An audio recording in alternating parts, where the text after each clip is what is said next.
A paz do Senhor Jesus esteja com você, minha irmã, esteja com você, meu irmão. Os evangelistas fazem questão de registrar que Jesus foi um homem de intensa, profunda oração. Sempre descrevem Jesus em atitudes de oração. Teve momentos, sempre segundo os evangelistas, que Jesus passava noites em oração. E, pelo jeito, esses momentos de oração vividos, experimentados por Jesus, faziam com que ele deixasse a impressão de que ficava mais fortalecido no projeto da sua caminhada. Os discípulos parece que perceberam que em oração Jesus reunia ou recarregava, digamos assim, as baterias para continuar a sua caminhada, se revigorava em oração. Isso deixou os discípulos impressionados, a ponto de um dia eles chegaram para Jesus e como que querendo descobrir a química, como é que é esta atitude de Jesus em oração, e chegaram para ele e pediram: ensina-nos a orar, ensina-nos como rezar. Este pedido pode ser entendido de duas maneiras. Pode ser entendido como se os discípulos rogassem a Jesus, solicitassem de Jesus a fórmula certa de oração. É como se hoje a gente chama, e muitas vezes a gente é até interpelado por pessoas que dizem assim: Padre, me ensine uma oração poderosa. Como quem dizer assim, sabe, aquela oração tipo tira e queda, né? Eu faço esta oração, pronto, resolvo os meus problemas. Esse pode ter sido uma interpretação. Outra leitura pode ser que eles quisessem saber de Jesus qual é o clima, o ambiente necessário para fazer oração. Agora, interessante é a resposta de Jesus, porque a partir da sua resposta, Jesus como que responde às duas vertentes da pergunta, de uma forma muito simples. Jesus disse aos discípulos assim: olha, quando vocês orarem, vocês digam assim: Pai, Abba, em aramaico. Com esta sua colocação, Jesus abre um horizonte magnífico, coloca aquilo que é o substrato essencial para a verdadeira oração. Explica que em oração nós nos colocamos na condição de filhos amados de Deus. Para a gente entender isto, basta colocar um exemplo ou dois exemplos muito práticos. Vamos imaginar que você precisa colocar uma petição diante de um juiz, por exemplo. Você sabe que esta petição precisa obedecer um determinado protocolo.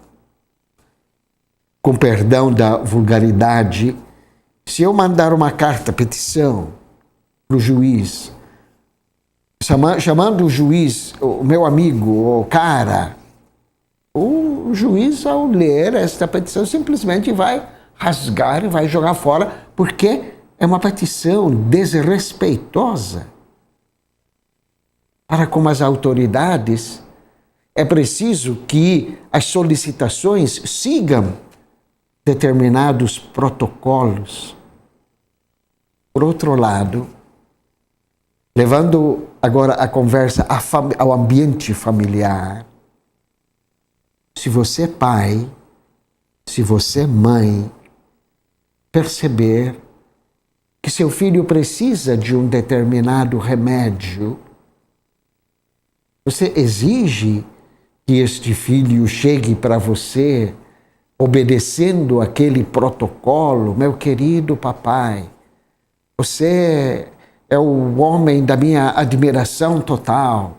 E por saber que o senhor é desta minha admiração, eu quero humildemente solicitar que o senhor compre para mim este remédio. Antes do filho pedir, você, pai, você, mãe, solicita, já está com o remédio em mãos. É neste patamar que Jesus coloca a oração. É como se ele estivesse dizendo: o mais importante não são nas palavras, o mais importante não são nas frases, nem no local. É tão importante.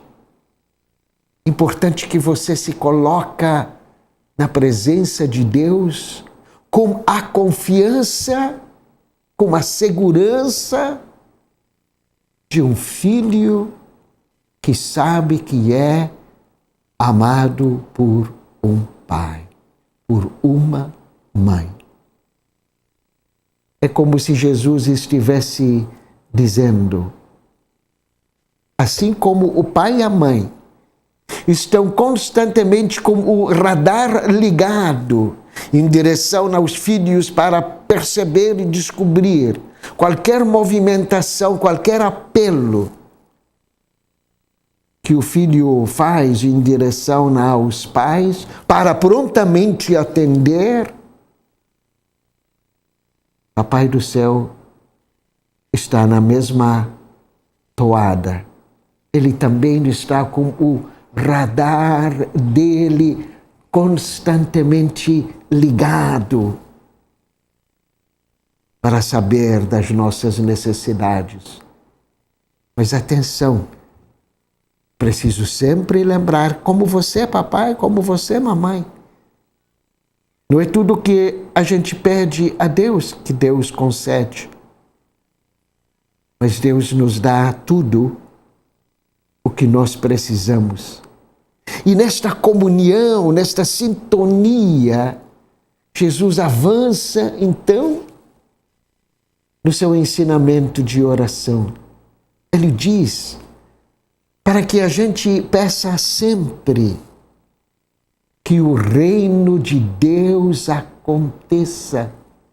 É claro, se estamos em sintonia com Deus, nós queremos aquilo que Deus quer, porque a gente sabe, uma vez acontecido este reino, venha a nós o vosso reino. Uma vez acontecido este reino, certamente o bem-estar de todas as pessoas fica garantido. Porque o que é o reino de Deus? Senão que a humanidade inteira viva bem, feliz, em paz.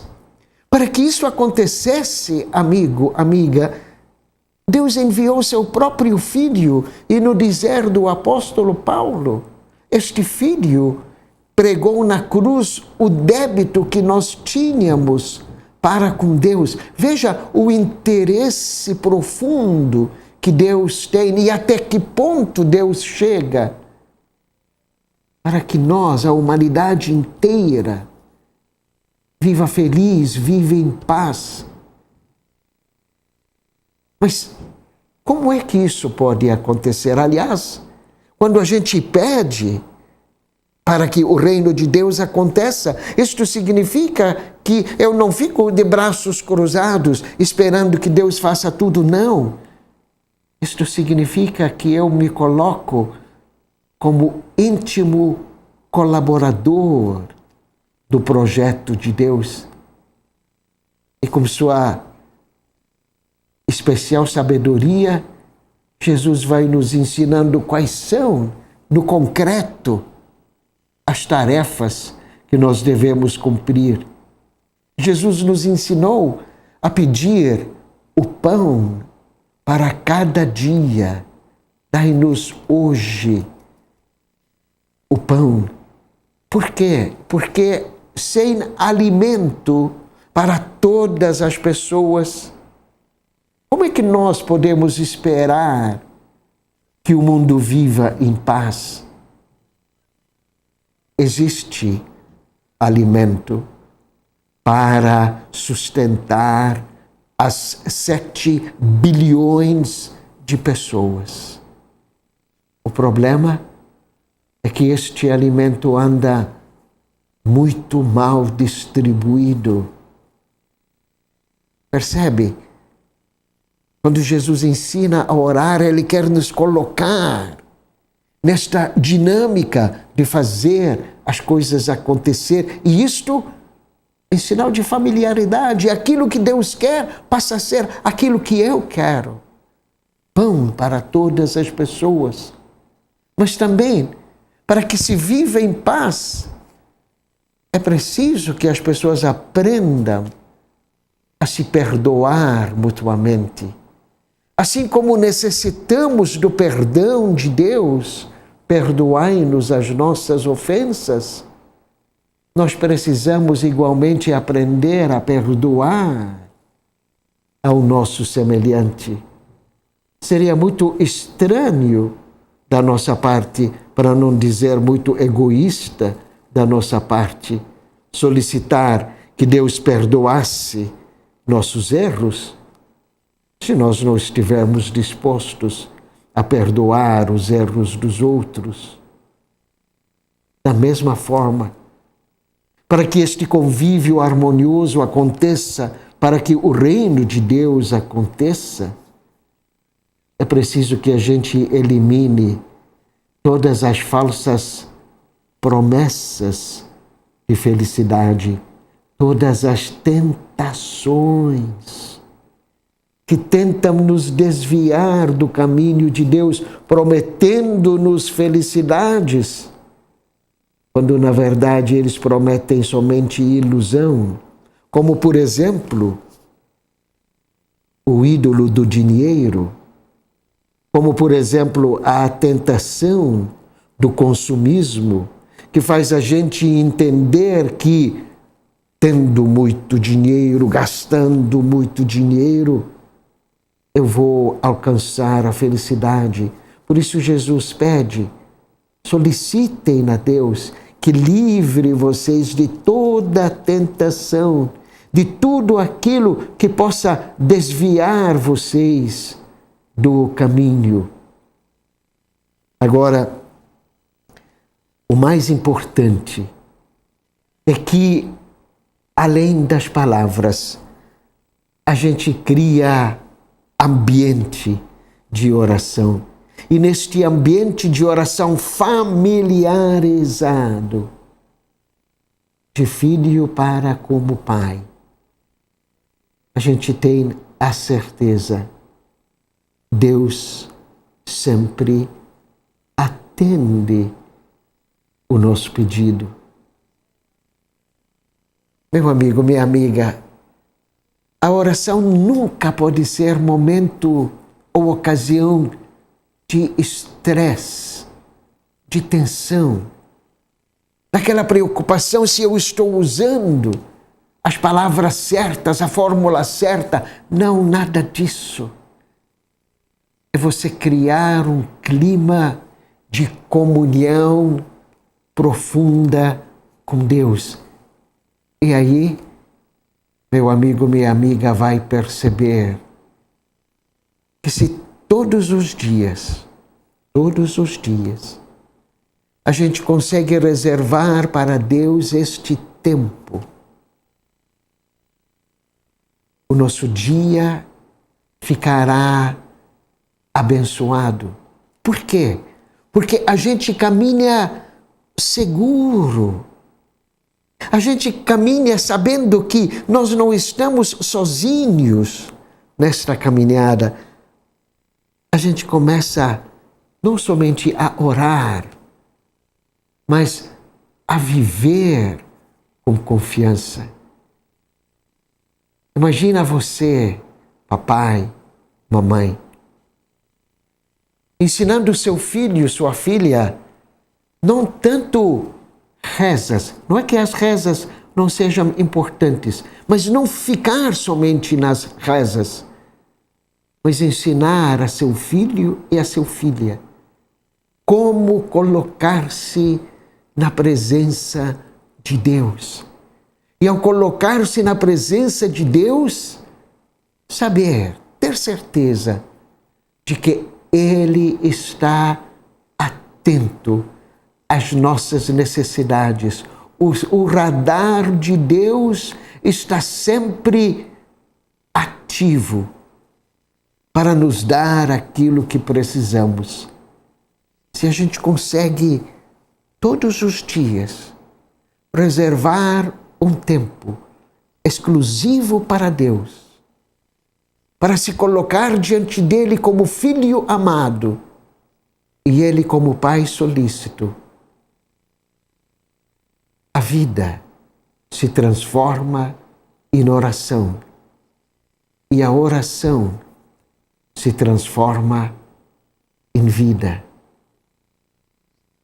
Se Jesus, que era Jesus, pesava tanto, por que nós, seres humanos tão necessitados, devemos esquecer de rezar? A paz do Senhor Jesus permanece com você e com todos aí em sua casa.